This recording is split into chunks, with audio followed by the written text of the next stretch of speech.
Galing San Beda, galing ng San Beda.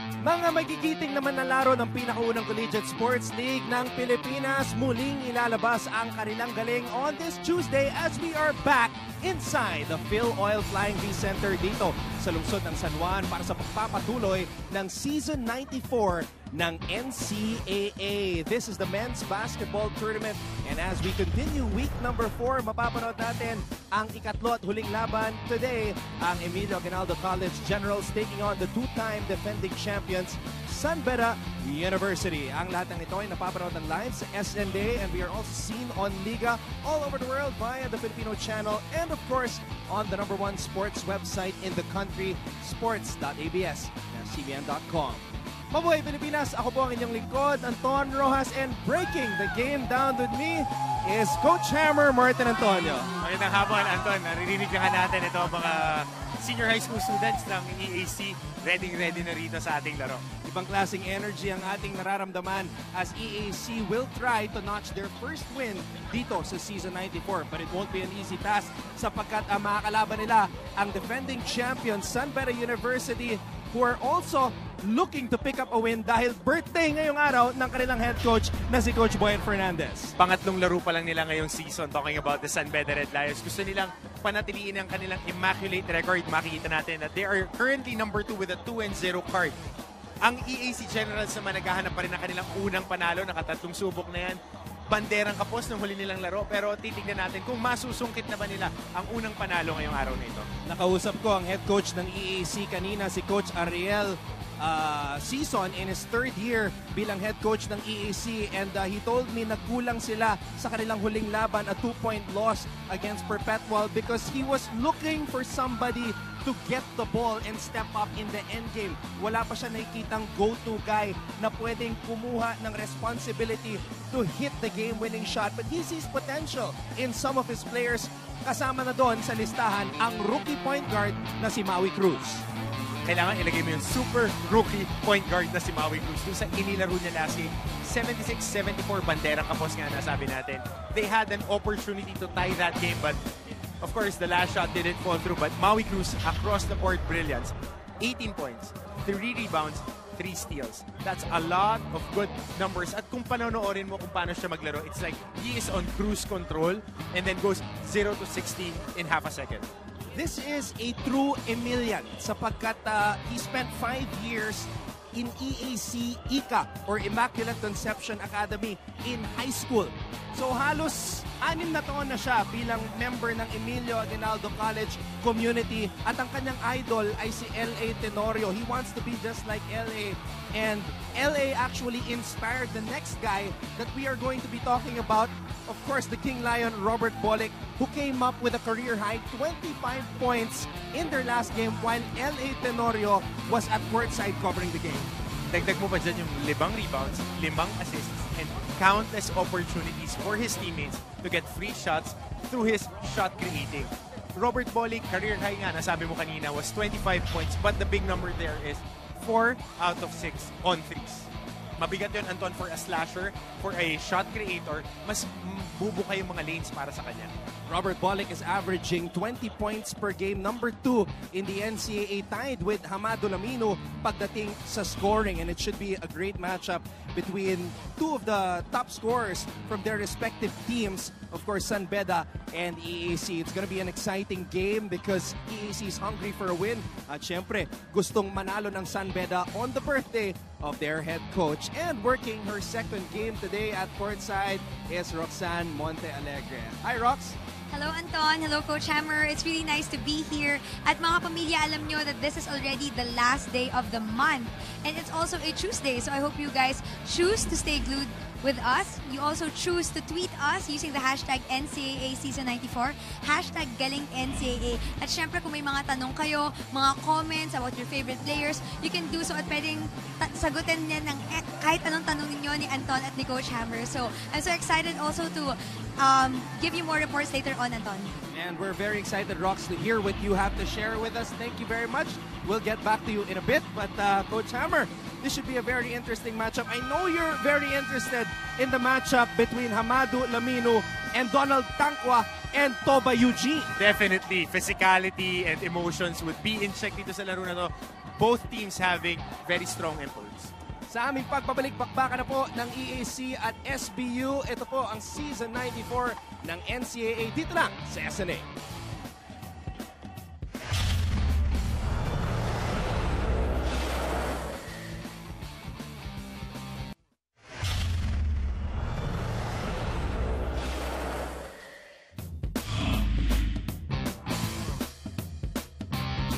Sean Neri, point guard. Jerome Garcia, shooting guard. Gigi Bautista, forward. Derek Diego, forward. Hamado Lamino, center.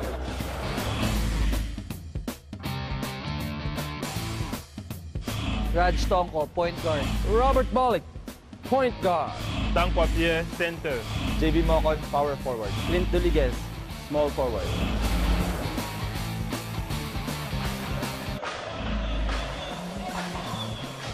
Maraming salamat sa inyong patuloy na pagtutok sa NCAA Season 94 as we strive to reach unparalleled heights in sports development. Starting lineups for both teams. You see the starters for EAC. Maui Cruz will be coming off the bench.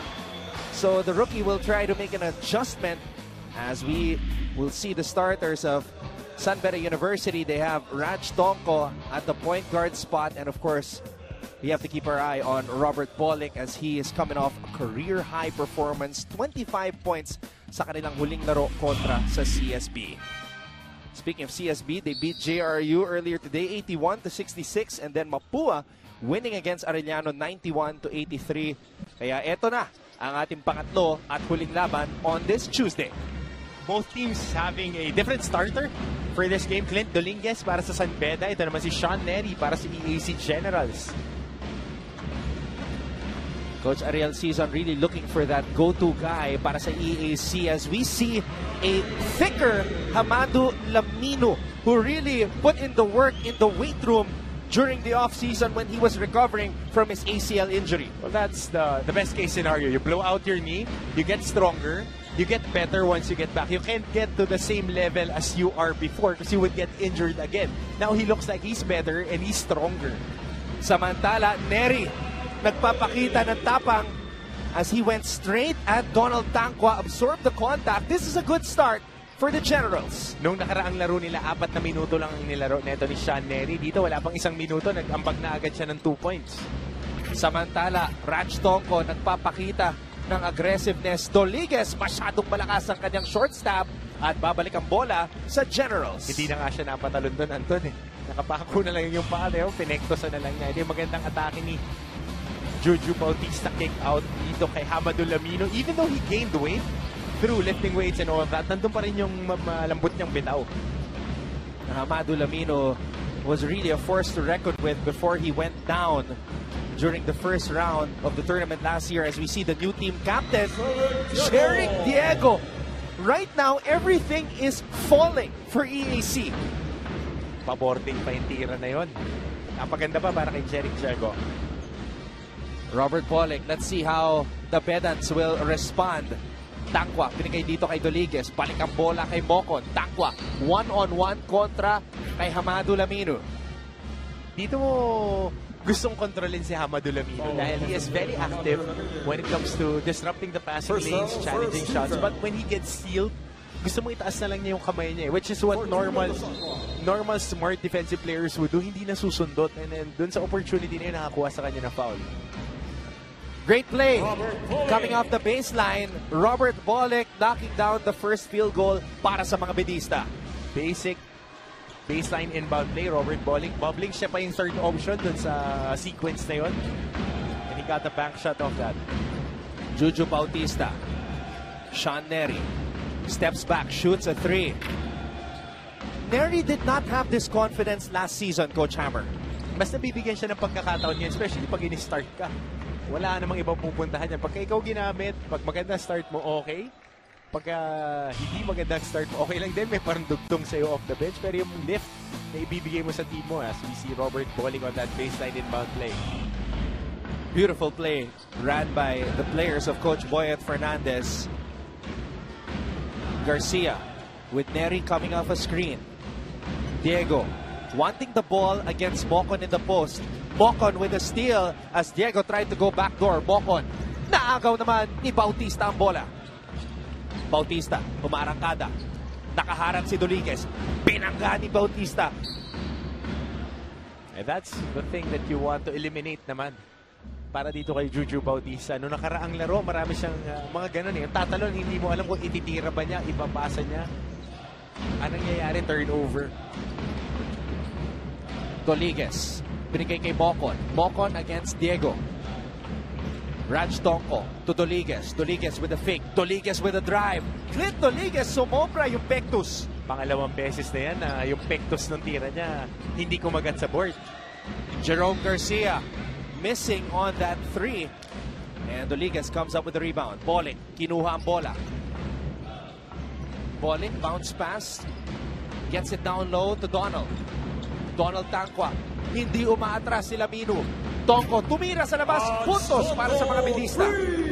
Great look there. Walang double kay Donald Tangqua. Pagka-kick out kay Tonko, wala nang aberya. Talagang ipupukol na lang niya.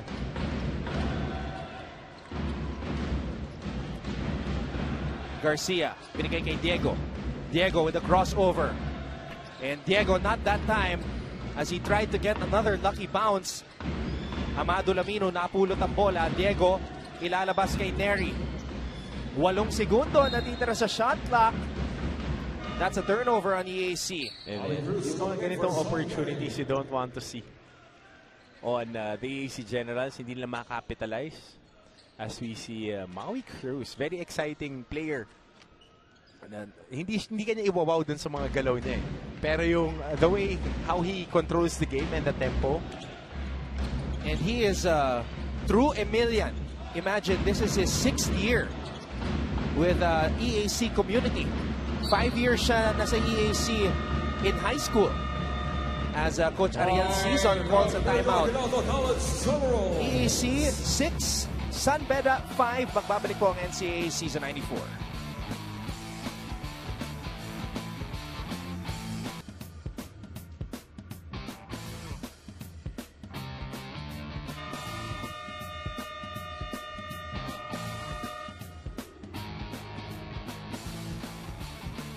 Welcome back mga kapamilya dito sa NCAA Season 94.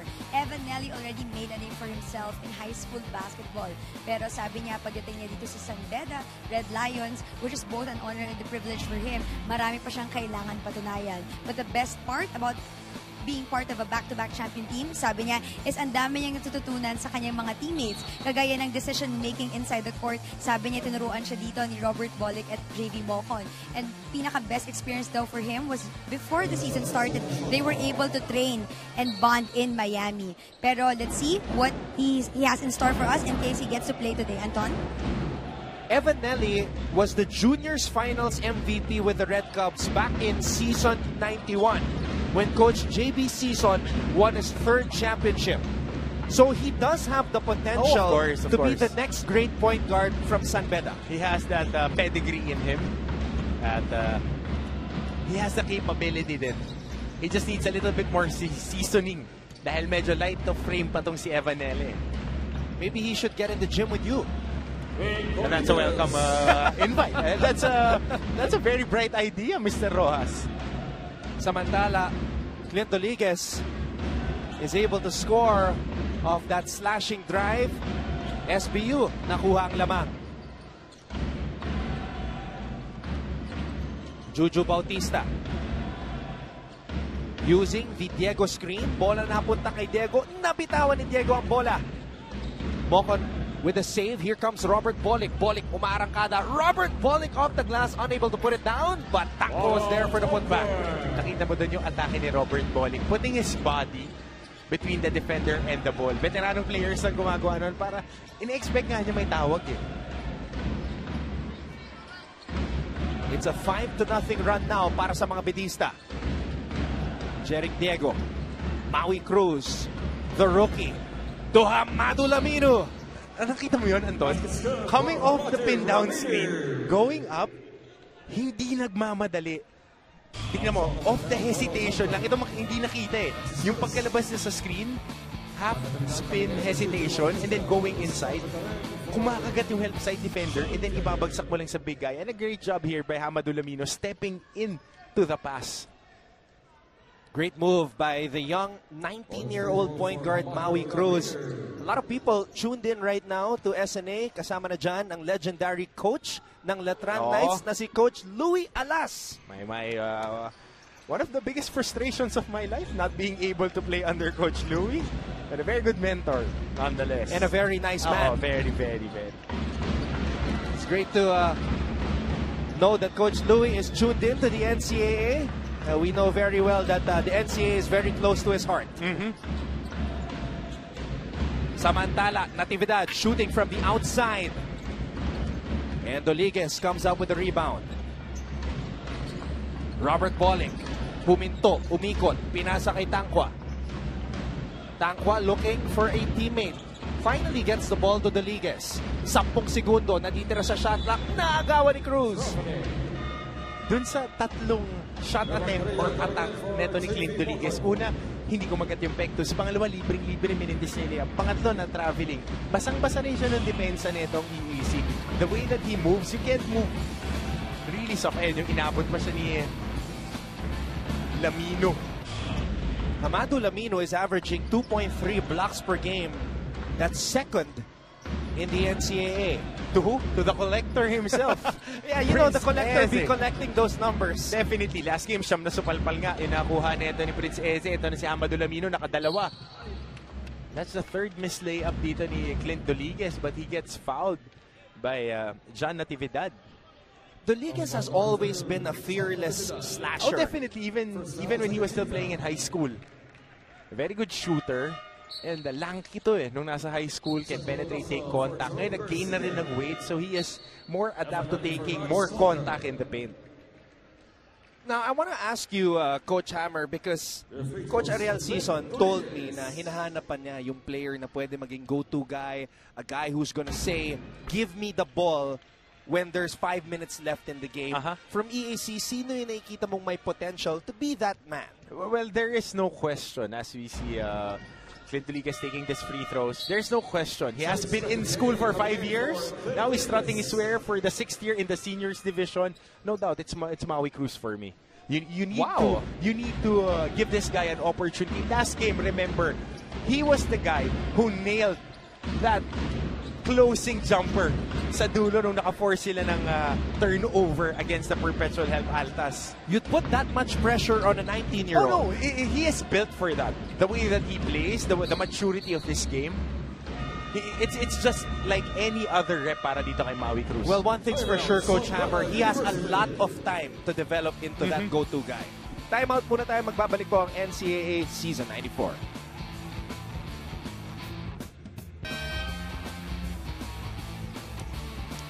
HL, Hamadu Lamino, who told me before this game that he's feeling bigger, better, and stronger than ever. Well, he needs to shoot more than 33% in the paint if he is going to be bigger, stronger, and better than ever. But last game, 12, 8, and 2 para kay Hamadu Lamino, 33% on the field. He was part of our Mythical 5 a few years before he got injured. Big things are expected from this guy. And he wants to have that consistency. Remember, against LPU, he had 34 points and 16 rebounds, Martin. Against Mike Harizuzu. Kung gagawin niya yan ng paulit-ulit, mas maganda ang tsansa ng koponan niya para pumasok sa ating Final Four. And having a very good coach in Coach Ariel Season, mamamaximize talaga siya. Evan Nelly is now in the game. This is a good matchup right here. Parehas na NCAA high school standouts. Matagal na yung naglalaban dito sa NCAA as we see Robert Bolick on that floater. Ito rin, tubong NCAA din to. Nasa Green Hills naglaro ng high school. Maboarding na tira. Para kay Robert Bolick.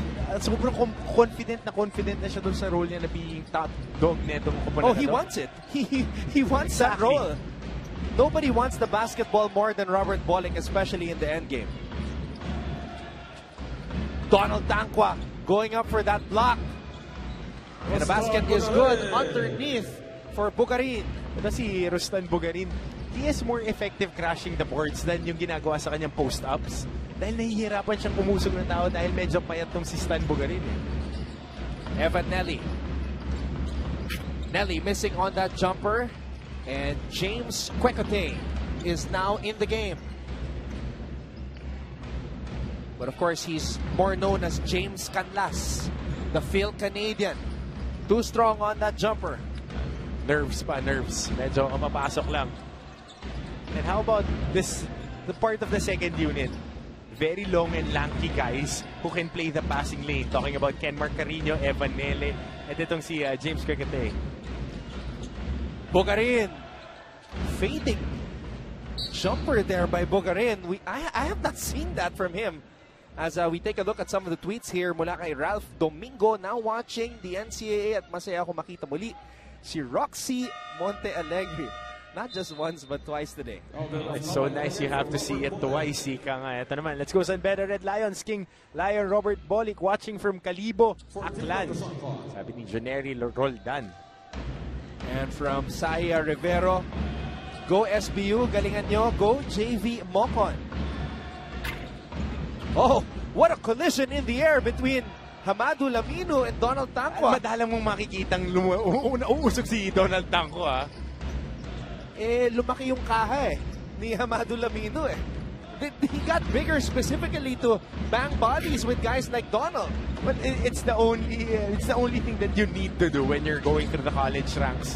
Talagang magpalakas ka lang, go through the maturity process of your body, and gets really stronger. And Bugarin, wow! Showing us something in his final playing year in the NCAA. Stretch 4 pala to.